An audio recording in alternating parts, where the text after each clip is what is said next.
The process of cleaning up after a flood is called flood mitigation, and it's best if this work begins as soon as possible in order to minimize damages. Certified flood technicians are people who are trained in flood mitigation techniques, and they will adjust their approach after determining which of 3 categories the flood falls into based on the level of contamination in the floodwater.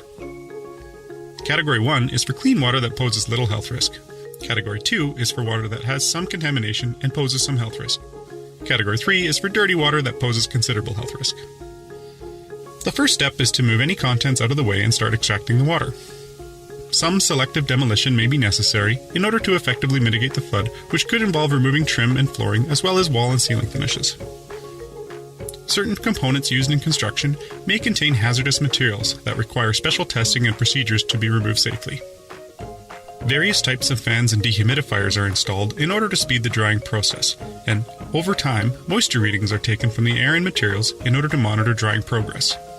When the structure is dry, the equipment is removed, and the flood mitigation process is complete.